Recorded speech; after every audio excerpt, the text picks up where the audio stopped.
So national forests were actually set aside in Arizona because there was a recognition of how important they were to water supplies for the whole state.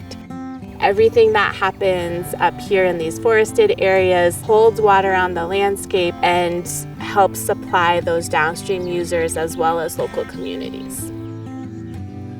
Being in Flagstaff is so special. We have such amazing access to places like the San Francisco Peaks, beautiful canyons, just very sacred landscapes. And the connection to fire is just amazing how fire adapted this landscape really is. You know, every 5 years our forest would have been having some form of beneficial fire, whether it was natural ignitions from lightning strikes or the indigenous people using fire in this area for tens of thousands of years. And unfortunately, 100 plus years of suppressing natural ignitions and excluding cultural burning has resulted in an unnatural structure and pattern of trees. So the Derffer project is roughly 3,000 acres focused on hazardous fuels reduction. So that means essentially they're mechanically thinning trees. So crews are out here cutting trees, trying to restore the forest and protect the local community from high severity fire.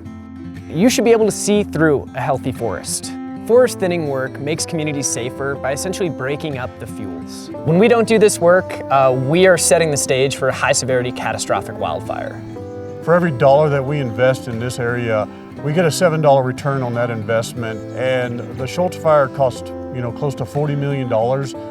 We just had the pipeline and tunnel fires that's going to cost well over $100 million in post-fire flood mitigation. So we're trying to break that cycle through the forest restoration work.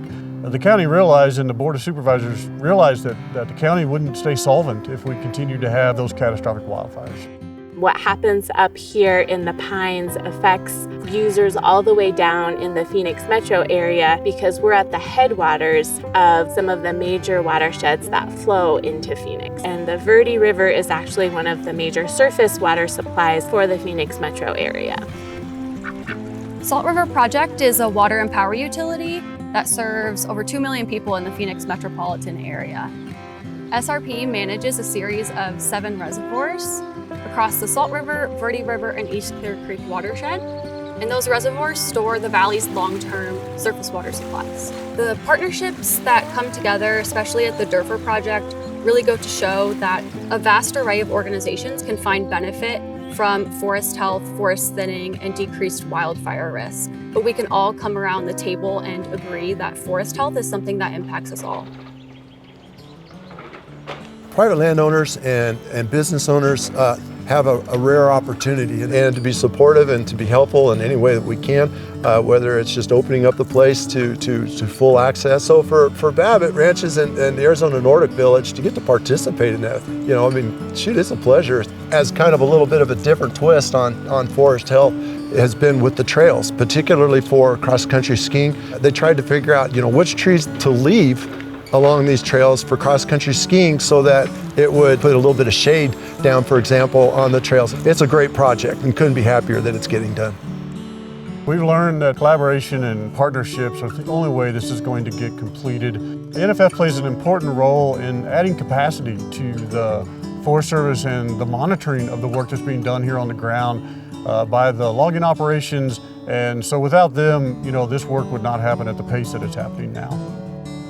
Our wildfire challenge around Flagstaff is so significant. There is no agency or organization that can do this work alone.